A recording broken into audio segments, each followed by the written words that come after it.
Okay, aloha everyone, and welcome to another virtual Third Thursday. Thank you so much for joining us. I'm Russell Uyeno. I'm part of the team here at the National Disaster Preparedness Training Center at the University of Hawaii. And on behalf of the whole team, we're really glad that you're able to join us today. Our presentation today, as you can see, is entitled Digital Coast Updates and Applications for Disaster Management and Planning. And we're really excited about it, and I think you'll find this to be a really instructive and enjoyable session. Okay. If you're new to Third Thursdays, a little bit of background, here at NDPTC, our main mission is to develop and then to deliver FEMA certified training courses. And in the course of doing that, of course, we meet up, we have the opportunity and the good fortune to work with a lot of partners and experts from, wide variety of disciplines and subject areas and professional backgrounds. And so Third Thursdays give us the opportunity to have you hear from them directly in a little more of a relaxed, informal atmosphere, not like a classroom setting so much, but more of a presentation setting. And so we really enjoy these opportunities to bring these experts and our partners together with you. Okay. And we certainly hope that you enjoy them. Of course, back in the old days, we'd all be in the same room and be sharing some drinks and some snacks and all that. But we'll get to that hopefully sooner rather than later. In the meantime, these virtual events will be the way we'll do business. Okay. Okay, a couple of things here. First of all, I'd like to just announce that our 2020 annual report is now available. You can just go to our website, and we have a link there for you to either view it online or download it. If you need a printed copy, let us know, and we're happy to provide that as well. But like everybody else, this annual report, last year's annual report, be a little different from every other year. But I think it does a good job in showing you how we've tried to stay resilient and keep focused on our main mission. So we hope that you'll take a look at that. Okay. Hang on a second here. I'd like to turn this over now to Dr. Karl Kim and to Eric Yamashita for a couple of special awards. It's great to see you all. We gather every month to share news and to catch up. I think this is it was important before because, our center was spread out over many different offices, not just on the UH campus, but throughout Honolulu. So it was really important for us to connect with each other periodically. And so that's part of the reason that we set up the Third Thursday events. I think this is even more important because of the pandemic and social distancing. And so I'm hoping that we can all kind of connect, check in with each other, and make sure that we are managing the various challenges that we face in these extraordinary times. The other thing that we try to do is to recognize the hard work of our team. And today we have 2 awards to present for achievement of not just service, but really extraordinary service. The individuals that we are recognizing and honoring today have really been with us since the start of our center and have really helped to to make sure that everything works so smoothly and efficiently, and so that we can all do our jobs. So I'm really delighted to recognize both Nathan Lee and Bryce Groff. Both of these individuals have worked largely behind the scenes. Nate is hugely important because Nate is the guy who pays for everything. And Nate is actually the real boss behind the scenes, because as you know, if you can't pay for it, you really can't have it. And so, I want to begin by thanking and acknowledging Nate for all the work that he's done, for all the efforts that he has put in to this, the long hours, the weekends, the work really above and beyond the simple job description. I've known Nate for a long time, and Nate is one of the most hardworking, dependable, reliable, but also he's the type of guy who tries to figure things out. And on behalf of our entire team, I want to thank Nate for his service to the center and to the university and beyond.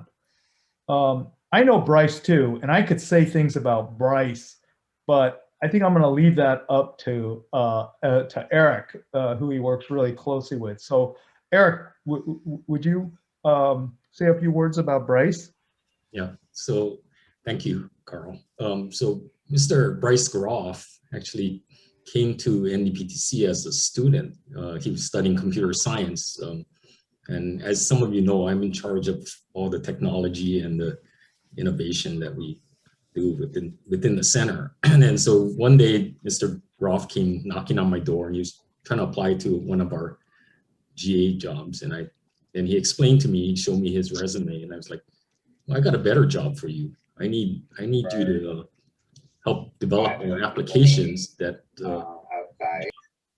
applications would, it's like Karl said, it's all in the background of our operation that helps us manage our finances, helps us manage our deliveries, help us manage our our instructors. So Mr. Groff actually was instrumental in the development of a lot of our applications. And he's currently he lives in California, and so he's working for us part-time, but he's continuing to contribute to our systems, making sure it's up to date and it's working properly.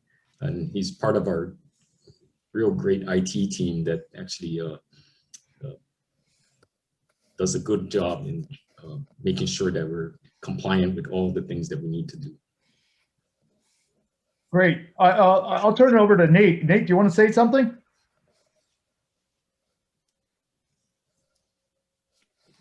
Well, I just want to say thank you for the kind words. And, essentially the center, I guess I was told a while ago that we're just the front office or something like that. And, on a baseball organization, and the really important people are, the players out on the field, which is the development and the delivery guys, right? So, it's not possible without them as well, right? So it's a whole team that, helps to make, put our center up front, right? Yeah, but just want to say thank you. Thank you, Nate. Bryce, are you there? Yeah, I just want to say, echo Nate's thanks. Thank you, Eric and Karl, for giving me a chance right out of college. And it's been a real pleasure to help deliver quality, affordable training to our nation. And it's been really great to work with all of you within the center, to know your needs and help you make your jobs easier. I hope that we have achieved that in the last 10 years. I didn't recognize you with a facial hair, and again, please pass my best wishes on to Carrie and the and your son, right? Thanks. Yeah. And so you're part of the NDPTC Ohana, right? When we're free to travel, we'll come say hi and bring something tasty for everybody. Great. Great. We look forward to that. Okay. Has Kalani joined us?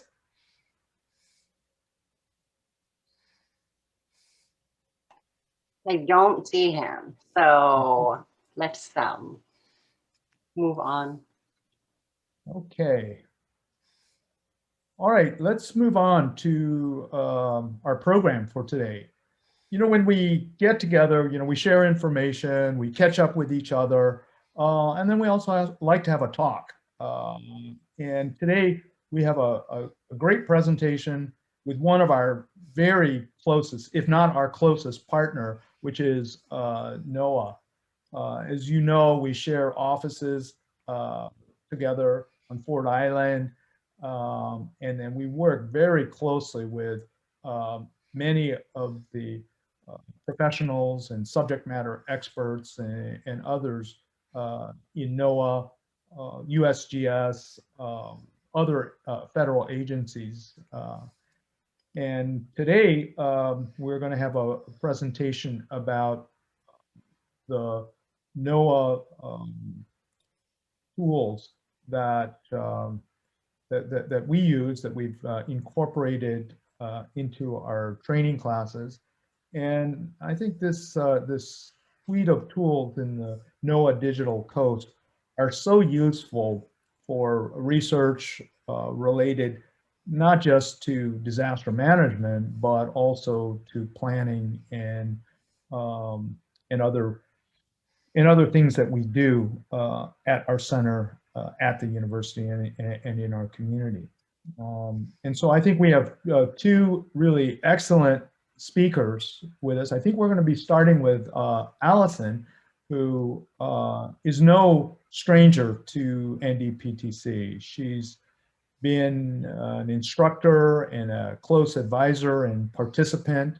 And what I like about Allison is that she kind of straddles many different worlds, planning and emergency management, kind of environmental fields, flooding topics. And so I think it's really great to have her with us. I think Stephanie Bennett is going to join us too. Has Stephanie joined as yet? Yep, she's on too. Okay, I don't know the sequencing, whether we're going to start with Stephanie or Allison. Stephanie is also someone who needs no introduction to most of us here, because Stephanie has played a key role in bridging NDPTC with NOAA, and she's really a key part of our extended Ohana here. So is Stephanie going to start and then go to Allison, or are we going to go the other way?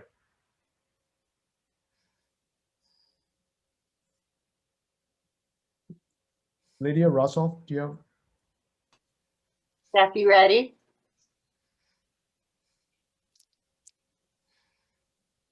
She might be having computer issues. So let's go with Allison first. Let's go with Allison then. Okay. Thanks, Allison. Sure, happy to be here. Thank you for having me. All right, Lydia, I've sent the presentation. Is there oh, is it Amanda that's putting it on the computer? Thank you, Amanda. So while Amanda's booting that up, I'll tell you that first of all, thank you, Karl, for the very nice introduction. I greatly appreciate it. I have been an instructor with NDPTC since 2012, I believe. Back when the first class was piloted at Charleston at the Coastal Services Center. Soon after that, I joined, and I teach with NDPTC part-time. My full-time job is a city planner with the city of Myrtle Beach, South Carolina, and I've been here for 21 years. For emergency management, my background is I started out after college as a EMS project director and emergency management training director for a 7-county region in western North Carolina. It's a big difference from there, from with the snow in the mountains to the coast, but the training needs are still the same. And I became a firefighter EMT right after college with that job, and really got a lot of hands-on experience in many different opportunities there. So that's kind of where I started out with emergency management. Then I found a really cute boy, and he married me, and we went off in other directions. But the planning thing still stuck. That's my degree that I got from Appalachian State University. My history with Digital Coast actually starts very soon after Digital Coast was started. As I mentioned, we have in a application for an award which Digital Coast won through APA recently. In the early 2000s, NOAA had a lot of data that the folks had gathered, and it was really neat to know that there was information available, and they started putting it out on CDs. And it was the first time I'd ever seen HTML text being used to navigate through a CD. It was really, really cool. It was so awesome. We had ArcView 3 at my office. I was chugging along on 3.1, and I was so excited to get this data. I plugged the data. I went all the way down to Charleston, drove there to this event. They handed out CDs of information. I felt like a queen. I had all this information from the ivory tower, put it in my computer, opened it up. I'm like, what do I do with this? Because the information was really good if you had high level GIS knowledge. As a small community, Myrtle Beach is a very, very popular destination for vacation. But as an actual community, we were less than 25,000 people at the time. And our square footage in the city limits is very small, but our impact is big. So we have a very small budget. And my small budget for GIS that year was $99, which was the amount of the license fee for GIS. And so I didn't really have a lot of help. And later on, I saw some folks from NOAA come to me at a convention, and they said, what do you think of the disc? I said, it's so pretty. It's really great. What in the world do I do with it? Help. And so a lot of other people felt that way in the early 2000s. The data was available, and we could use it to do better things, but we didn't know how to bridge that gap. So Digital Coast became the thing to bridge that gap and to let people that needed information and maybe didn't know how to use the hardcore stuff to marry with the people that had the really good data, the LiDAR data, the elevation data, the climate change type data, and the coastal change analysis data, and bridge that together and help us make better decisions. It made a big difference.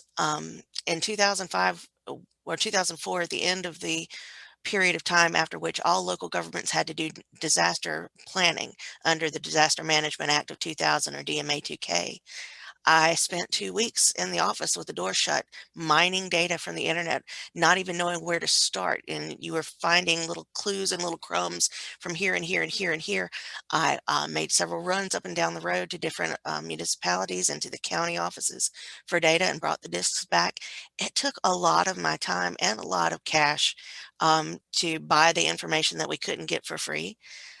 It was very frustrating to me. So when I got the opportunity through my membership with ASFPM, the Association of State Floodplain Managers, I've been a CFM since 2003. I got the opportunity to work on this project with them as part of the partnership.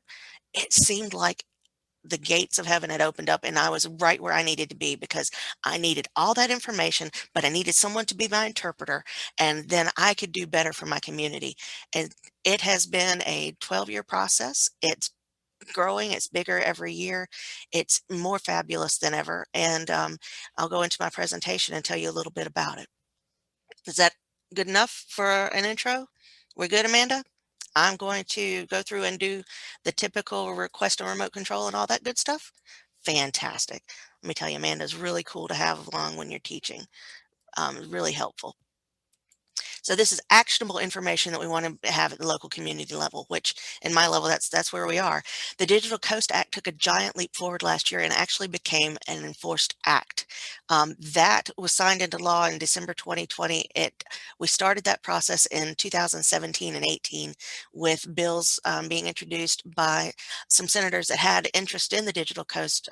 Tammy Baldwin from Wisconsin, Dutch Ruppersberger from Maryland, I believe Lisa Murkowski from Alaska was in on it as well.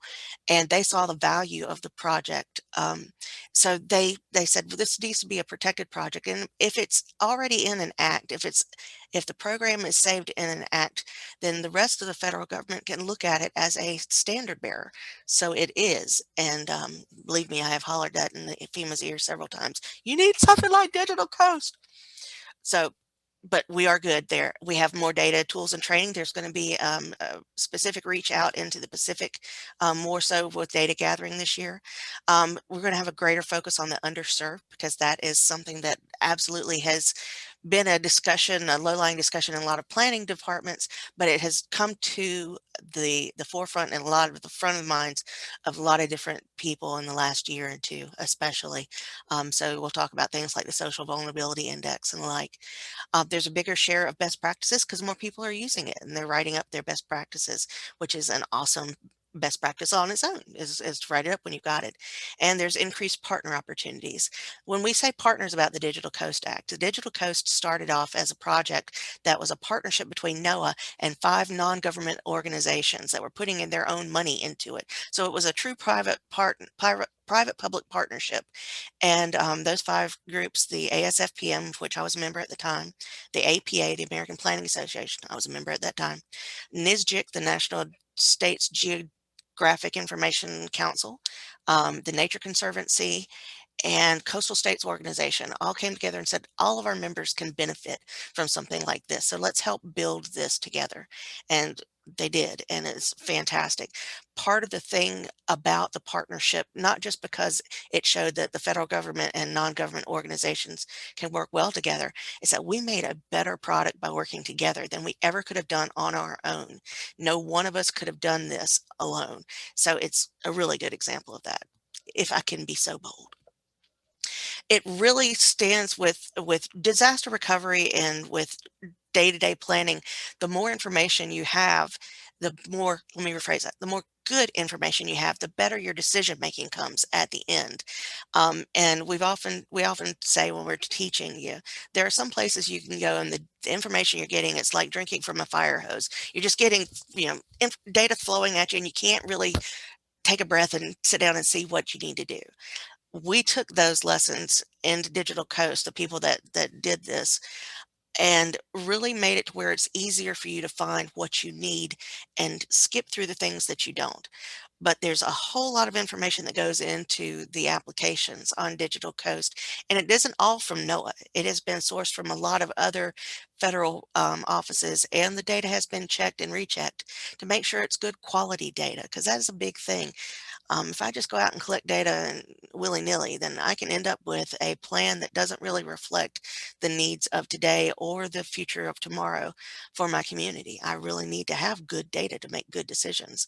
And as you can see on this slide, there's several sources that go into an example. One of the examples is the Coastal Flood Exposure Mapper, where we can tell you from the data that we've collected from all of these groups what your risks are at the coast.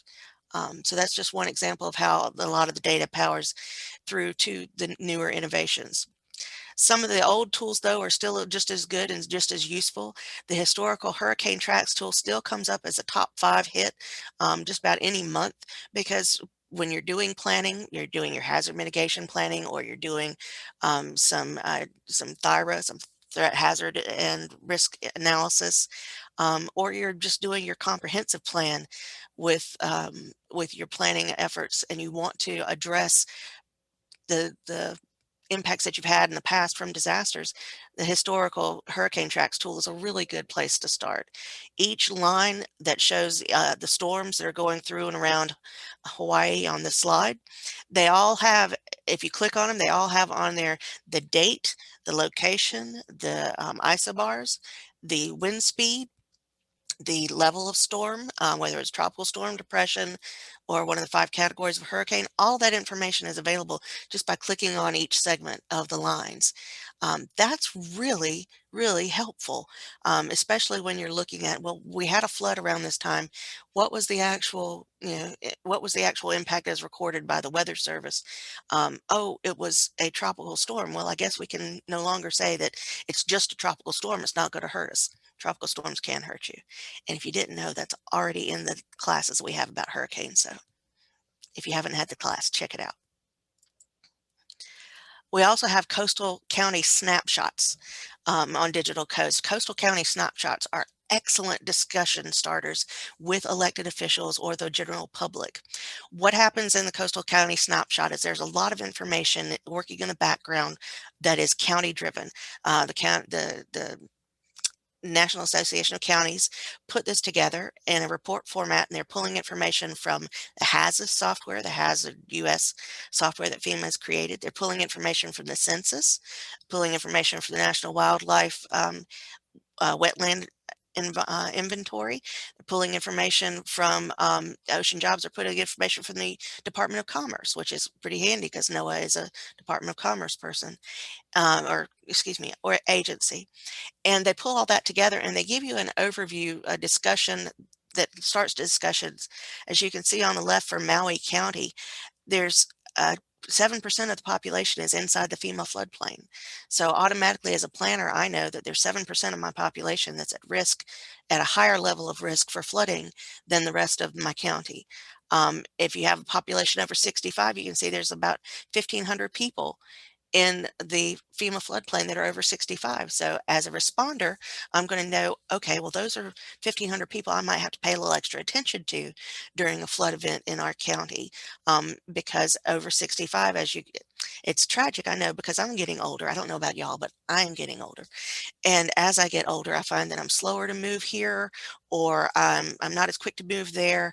And as a person, as you're getting older, I'm starting to take notes like, that used to be easier to do. So maybe we're going to need to build more time into doing some of that. That's the kind of thing that as a responder, I have the opportunity to think about. And then population and poverty, as we know, and if you don't know, I'm here to tell you that folks that are already in poverty have a harder time recovering after a disaster because they don't have a lot to start with. And if what they had to start with is taken away, then they've got almost nothing left. So we really want to pay attention in those areas to the development types that go into the floodplains and try and ensure that we don't put areas that are at risk further at risk by developing those in or near the floodplains. Those are the kind of conversations just off the first 3 pie charts that you can have with your elected officials that get them thinking about, well, maybe we need to do a little bit more disaster planning, or maybe we need to put a little bit more disaster related stuff in our code. And that's when you got them, and that's when you jump. And if sometimes when you're talking to your elected officials, they don't hear you until you start talking money, there's a solution for that too. The Ocean Jobs snapshot involves how much employment is derived from the ocean in those counties. And in the wetland snapshot, which I don't have pictured here, the wetland snapshot relates how much money it would take to recover or remake your wetlands in those floodplains because of the job that they do for flood storage, for cleaning out runoff, for habitats and the like. We often forget that there are people that work in the wetlands and marshes and on the waterfronts. They may be fishermen, or they may be constructing boats, but whatever they're doing, they have to be near the water with their employment, and it's derived from having access to that. So it's a good place to start that conversation as well. Before I go any further, do we have questions? I have not opened the chat box. I'm a bad instructor not having the chat box open before now. Okay, no questions so far. And Amanda, would you do me a great big favor, please, and put in the chat to me how much time I've got left? Because I don't want to run over my time either. Thank you so much. Sea level rise viewer, the impacts that are in your community can be viewed from 1 foot to 6 foot. It is the easiest thing to do. As a matter of fact, I put my mother, who's 78 years old, oh, she'll hate me for saying that in public. Sorry, Mom. I put her in front of the Digital Coast and I said, Mom, come find out where the water would come to if their sea level rise hits from 1 foot to 6 foot in our community. And she was able to absolutely get right to it. In fact, she helped me talk to the elected officials in my area, came to a meeting to talk about Digital Coast. And her biggest takeaway from Digital Coast is that the information is provided in many different ways that many different people can understand. She talked about neurolinguistics and how some people like charts and some people like words and some people like pictures and some people like maps. And it's all there in many different ways, so that if you are a visual learner rather than a reader, it's just as easy to find the information you need. And that's a big point too, that has gone into a lot of thought.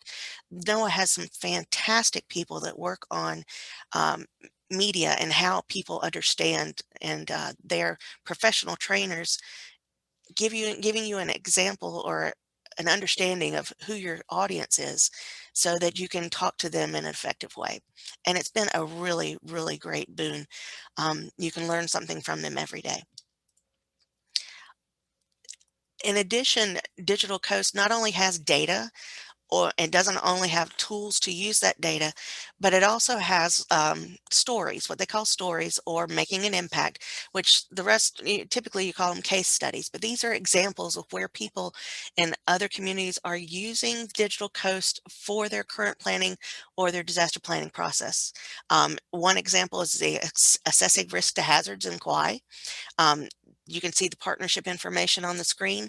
This is written up through Digital Coast. If you go to the Digital Coast website, at the very top, you'll have the option to look at the tools or the data. On the far right are stories. If you click on stories, you can select by region. Pacific region in particular has stories about how Digital Coast has been used in Guam and Saipan, and particularly in Hawaii with the Hawaii Sea Grant Program, another really good partner. Sometimes there'll be discussions about how they work with tribal partners, and Lake Superior in particular was a really good example. And then tidal datums in coastal Alaska, that's one of the newer programs that's going on, and is really a good boon because Alaska has been seriously hurting for coastal information and coastal data. So getting this Digital Coast Act, getting it made into law helps this go forward. And again, we're talking about boosting community resilience in Alaska. I can tell you that in 2015, my life was changed by a trip to Alaska through NDPTC, where James Burke and Kalani Sousa and I went to Kivalina and saw firsthand what climate change was doing to that area. And they had been asking for help, and Kalani said, well, we'll come. So we did. And the story that I took back from that experience, a friend of mine that worked with the Committee on Environmental Quality invited me to Washington to make a presentation to some staff members. And 6 or 8 months later, there was a climate change grant program that was designed that had been kicked off because of some of the discussions around the presentation of our time, of NDPTC's time with Kivalina. It was a really, really great moment. And I don't know if enough people know that NDPTC indirectly had a real strong hand in creating that first of its kind grant program under President Obama. To give you another little bit of information, we have 226 on-demand products. There's been 42,000 site visits just in 2020, 192,000 interactions. That's every time someone interacts with something, and 54% of return visitors. These are the kind of statistics that we collect on an annual basis. We put them into return on investment studies that are redone every few years. The last return on investment study, we turned back 314% of a return on investment. So it helps a lot to collect those statistics. And again, we talked about the partnerships. These are the current partners. There's talk about expanding the partners in the future to other non-government organizations that could bring in their user base and data and benefit from the data that the rest of the groups have presented together. And currently, the last thing I want to say is that we're currently working on our strategic goals for the next few years. Advancing the partnership was one of them, enhancing the platform, and really making sure that we have actionable data. When we started out, the data was really nice, but it was usually on a state level, sometimes on the county level. And when you're a city, getting that big data down to my little community was a real chore.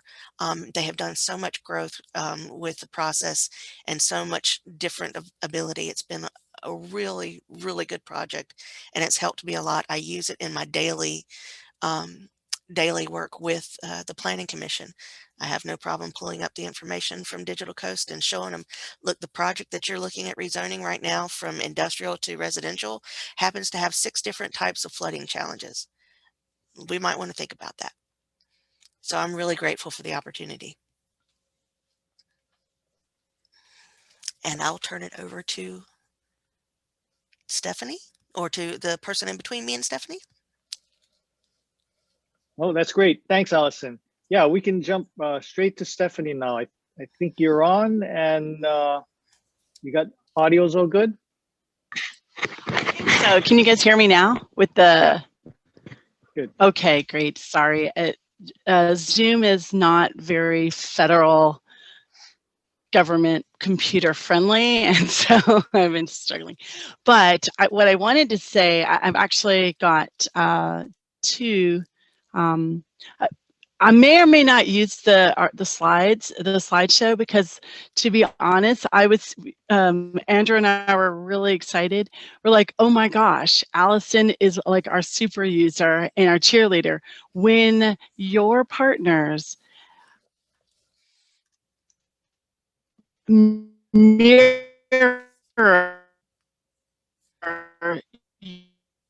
your presentation to a T at all, that means you're doing something right. That means you've got the right kind of information going out to the partners, and we're excited that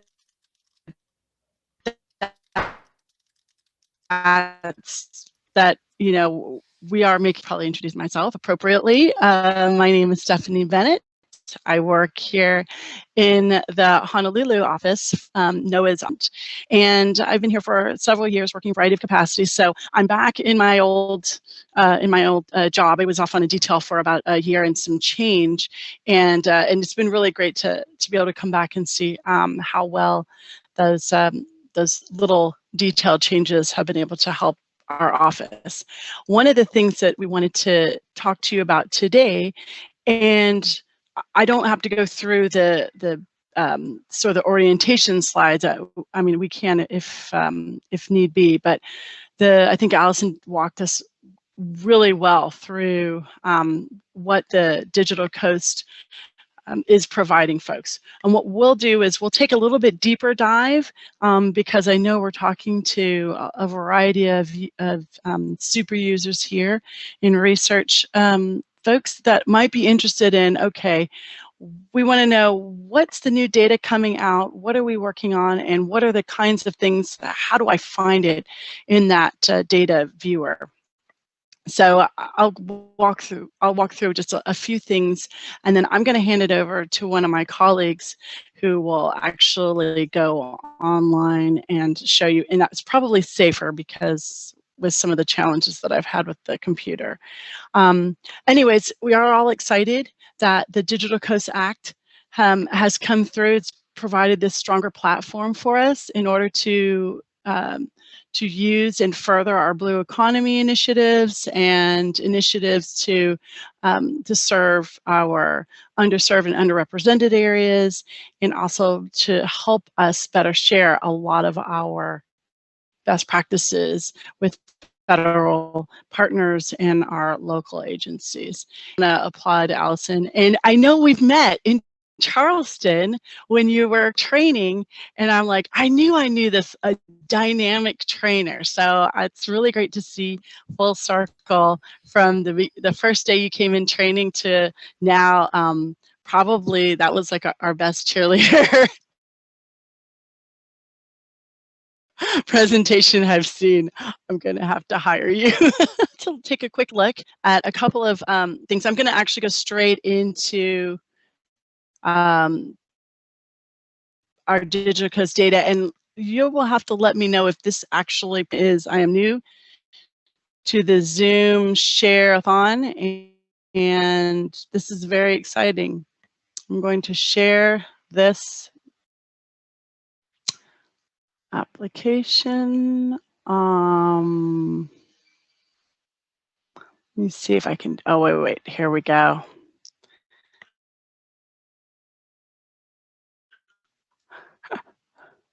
This is my very first Zoom. You'll have to just bear with me for 2 seconds and we'll get it right there. Okay, we'll see if this actually, all right, if someone can give me a, yeah, it worked. We'll know. Okay, good, I can see. Thank you, Amanda. Perfect. So when we're looking at the Digital Coast website, and like I said, Allison was wonderful walking us through a variety of things that you can find on this Digital Coast website. This is where we are housing, 70 terabytes of data and over 200 plus different web services. And you'll be able to find this on this website through a variety of the tabs that we have. We're going to explore the data tab. I feel we've gotten a chance to look at some of those tools that we looked at. Those the 3 big ones, the hurricane tracker, obviously, and that we just redid, as well as the sea level rise viewer, which now you can also expand to sea level rise models up to 10 feet, an increase in 10 feet above the high tide water mark. And so those are some 2 new additions that we've had. We also have a variety of training, and because NDPTC, one of our really close training partners, those are some calendars and things that we are able to share besides our training materials and trainers themselves. It's been a wonderful partnership in and of itself, as well as the topics and stories that I think we were able to see a little snippet of those in Allison's presentation, which is amazing. So for the Digital Coast data, this is where we're going to have a little bit of a look-see, and I'm not sure if I'm okay. These are a variety of things that we're going to be able to see within that data, and that's the LiDAR data. We'll talk a little bit about that. The coastal land cover. Of course, we've gotten historical aerial imagery that's now updated, some elevation, and then, of course, the portal that we're going to be walking you through, it's called the Data Access Viewer. So that is, looks like this. I'm going to actually turn over my presentation to my illustrious colleague, Andrew, and let him give a walk through some of the new data and some of the things that we're able to look at. So I'm going to see if Andrew is able to pull that up. Sure. I guess you can hear me. I'll try to share a web tab. Computer's beeping. Or maybe that's the chat feature going on. Nope. So we'll share screen here. This one. Everybody sees themselves through my screen. We'll come over here to Digital Coast. Are you guys seeing the Digital Coast website? Or are you just seeing me? Thank you, Andrew. We see both, but we do see. Sure. We are seeing yours. There we go. Well, I just see a web browser, so let me know if it's not going right. But anyway, hopefully some of you are familiar with the Digital Coast site, and as the header up here says, it's more than just data, but I use it for a lot of data. But some of the other, interesting things, if you come into the data tab here, there's plenty, there's all kinds of different, data records from all over the country. And you can find tons of stuff through NOAA fisheries and climate stuff and all kinds of interesting things. What I really like using is the Data Access Viewer. And that's what I normally send people to for any kind of geospatial stuff, just because it has such a really good user interface.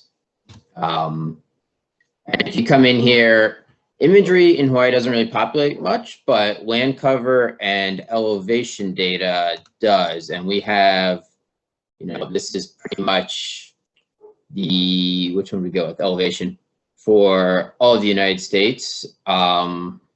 me see, I don't have like the good mouse plugged in, so we're doing this with trackpad, but super easy feature. You know, very cool to use, where you can just draw your own polygons for areas you want. And then there's a whole back end processing to this, where this is LiDAR data, but when you go, you add something to your cart.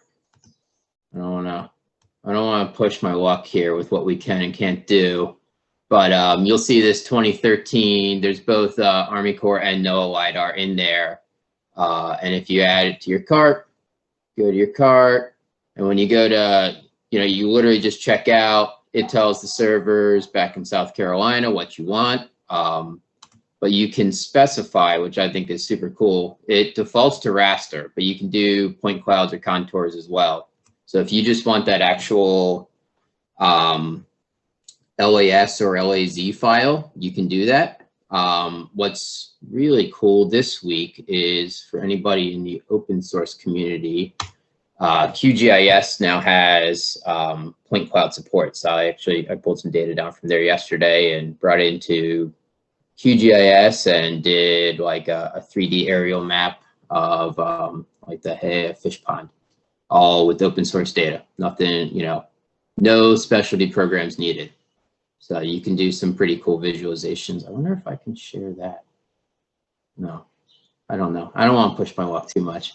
And then, you know, just since we covered everything else so well with it's always the hardest one, the elevation flood mapping, and the sea level rise viewer. Just one other plug would be like the marine cadastre data that you can get off of the site, which gives you these ocean reports, which will kind of let you know pretty much everything we have in an area of like what marine life is there, what kind of wind potential is there. It's really cool to look up. And then as well as like AIS tracks and stuff like that. So anybody looking to kind of quantify just how much like an area of the ocean is used. Some great data coming out of our marine cadastre program that runs off of Digital Coast and Boehm.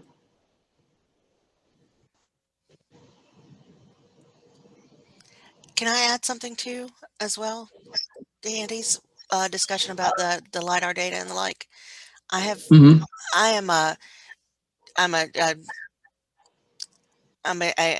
kind of still in the beginner and novice GIS level, even though I've been working in it for 20 years. But when I make presentations about Digital Coast, there are times where I've made it to GIS groups and someone will come up and ask me about a specific type of LiDAR folder, or a specific, you know, why is there a glitch here, here, and here in this line of LiDAR on this data that I downloaded right beforehand. And I always get the deer in the headlights look. But one of the things that's been a big benefit to me is that the folks in Charleston have been available to answer those kind of questions, usually in 24 to 48 hours. It's a very quick turnaround, and it's almost like having a whole staff of PhDs and specially technologically gifted people with you, because I don't have to worry about the questions about the data. Someone's there to check it and give the report back on the quality. So even in times where I've been asked, you know, what's going on with the data on a level that I can't explain, they've been there and been very, very quick to respond. So that's also very cool. Right. Yeah, I was just in a call with those folks right before this one. There's some seriously smart folks back in Charleston that really know their stuff. And if you ever run into issues with some of these things, feel free to reach out to me and I'll take a look at it, and most likely somebody smarter than me, but we can figure it out usually.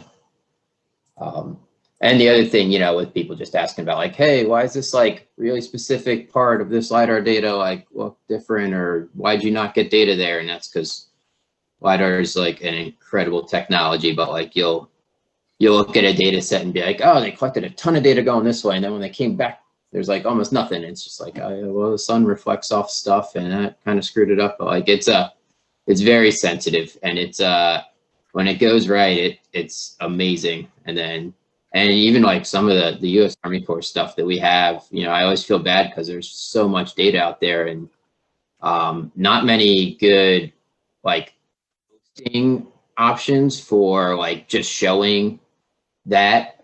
We have the data, but we don't have like an interactive like portal to like zoom around the coastlines and see where all the good fishing spots are. But it's all there, you know, and I always tell people, I'm like, we have all that, and it's there for the taking. They're like, oh, crazy. So it's incredible what you can get with some of these Bathy LiDAR systems these days. And then just a quick update, you know, as far as the future holds, they are flying new LiDAR in Hawaii now. Last I checked, they were wrapping up the Maui Nui Islands. And then I think moving to Kauai, and then tagging some of the Northwest Hawaiian Islands, and then coming back to Oahu. But that's going to be on the main Hawaiian Islands, barring Kauai, which is FEMA funded, and they're doing Topo Bathy. We're going to be having, or we're going to collect just Topo. But that'll be great for updating a lot of the DEMs around all the islands. And I've often said in presentations, this is, I used to call it free data until the folks in NOAA said, no, it's paid for. It's paid for, but the thing is, it's already paid for by other processes or other programs, and it's available to use. So I now say it's no extra cost to the end user. Yeah, it's very much paid for, and that's the issue with new data. If we can find a way to pay for it, we'll share it. We just got to find ways to pay for it. But yeah, we're super excited about those data sets coming out.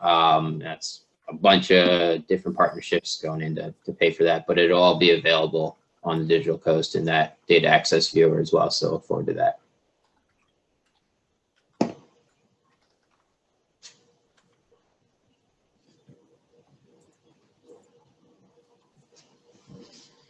All right, great. Thanks, Andy. Stephanie, you want to fill in, have any final comments to make? Am I unmuted now? Hello? Yes, we can hear you. Oh, okay, perfect. It's, yeah, sorry, I got cut off on the regular Zoom, but I'm back on my phone. Yeah, actually, I wanted to say that I know that there have been a few, there's some data gaps that we are looking to address here in the Pacific Islands. And I know that we have some new funds going towards some of the economic data that we are trying to collect for Guam, CNMI and American Samoa for the territories. If you notice, sometimes in our national tool set, the data for the territories is sometimes spotty, or it's at a resolution that isn't significant or relevant, and so it just shows up as sort of a general odd anomaly. And so we're going to try to do that, like Allison had mentioned earlier, taking that national data, looking at the county data and territory data, and making them more relevant for the community level. So we're working on those as well. And I just wanted to thank you all for your time and for letting us come and talk to you a little bit about one of our favorite tools. And I wanted to thank Allison especially because she did an awesome job. Well done. It's hard to do a bad job with a good program. Well said. All right, thank you. Thanks to all of you. Thanks to Allison and Stephanie and Andy for your presentations. We're at 12 now, so what we're going to do, I'm sure many of you might have questions and comments and so forth. So what we're going to do is, this is a big group, so we'll break up now into smaller discussion groups, I guess, breakout rooms, and that'll provide you, if you wish, with an opportunity to ask some questions of our presenters. Okay, so we will do that now, but in the meantime, let me just say again, thank you very much for joining us. Look forward to our next announcement coming up. We probably won't have one of these in March. March is busy time, spring break and all that. but definitely planning one for April. So you'll be hearing from us for that third Thursday. Okay. So without further ado, I think we'll go to our discussion groups now. Thank you.